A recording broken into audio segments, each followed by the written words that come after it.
Hey guys, how are you doing? Myself Nitu Gupta from NLS Bangalore. Today in this lecture I am just going to give you a brief introduction about law.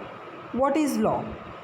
Law just एक rules regulation है which govern our society. ठीक है, जो common practices हैं, customs हैं, follow कर रहे हैं, that is law. Generally deals with crimes, business, finance, property, relationships, etc. So who controls the law? Law is controlled by the controlling authority. Generally there are various definitions. So according to jurisprudence, according to their schools of jurisprudence, we will discuss the definition in brief.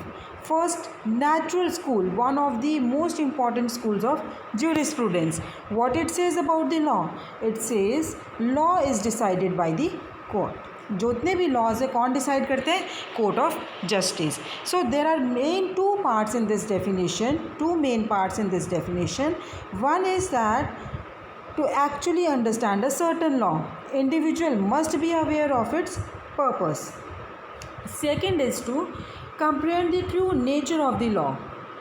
One must consult the courts and not the legislature. Is it clear? Second is positivistic definition of law. That is given by John Austin. What John Austin says? John Austin की definition क्या कहती है आपको?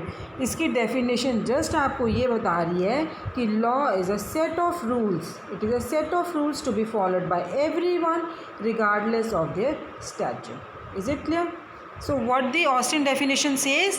It says set of rules to be followed by everyone. Now what Hans Kelsen says? He created pure theory of law. He says law is a normative science. It does not seek to describe what must occur, but rather only defines certain rules which has to be followed. Then third definition is given by historical school, one of the school of jurisprudence. Here Savigny says law is a matter of unconscious and organic growth. So nature of law is not universal. जिस तरह आपकी languages अलग अलग है, law भी vary करता है with people and age. Is it clear? Law varies with people and age. So custom, if there is a conflict between custom and law, your custom will prevail. Now law has its source in common consciousness of the people. So legislation है, it is the last stage of law making. So lawyers हैं, jurist is more important than legislator. Fourth definition of law is given bye sociological school, Leon Duguit. What it states? Law as essential and exclusively a social fact. So Ehring, what Ehring says? His definition has three important parts. One, he says law is a means of social control. Second, he says law is to serve the purpose of the society. Then third, he says that law due to its nature is coercive. Is it clear? Now Roscoe-Pond, he says the law, he says he considers the law to be predominantly a tool of social engineering. Next, so now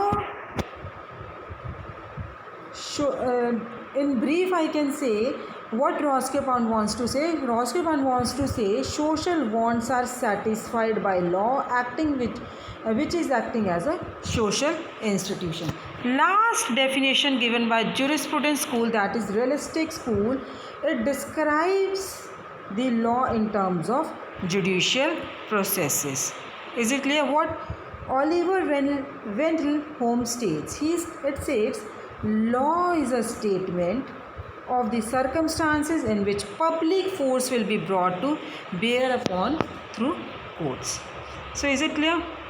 Now up from the above law definitions, we can say Human behavior in the society is controlled with the help of people.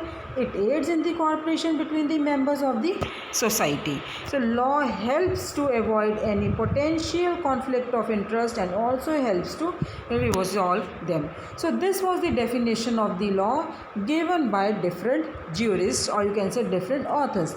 Now what is mercantile law? Mercantile law is generally a commercial law. It is related with all the businesses, contracts, agreements. So it is just a body of law, or you can say rules and regulations related with the business contracts, business agreements, any related with property, contracts related with any financial institution. That is a mercantile law. So, mercantile law is a body of law or legal code that deals with international commerce, business transactions, operations like agreements, contracts, copyrights, franchising, insurance, licensing, patent, shipping, transport, trademark, etc. So mercantile law is a very general term which encompasses the whole collection of business laws. So most important aspect of any business transaction is agreement. अब business आप कर रहे हो तो वहाँ पे agreement तो होगा ही होगा between two parties which is either implied और expressed. Implied or expressed means implied by conduct of the parties and expressed by the words either written or oral. Now from where we have understood what is mercantile law. Now what is the origin of mercantile law? It evolved in England. It came from England. ठीक है, England में आया था. कहाँ से आया था England में? Custom, rules between businessmen and traders relating to their transactions. Is it clear? So it gradually becomes the part of the common law of England. So that was your mercantile law. So in my next session I am going to discuss with you Indian Contract Act, which also covers under mercantile law. So under Indian Contract we are going to discuss what is contract, how general contracts are formed, then once the contract is formed, how to discharge a contract, then if there is any breach of contract, what are the remedies available to the affected party. Thank you.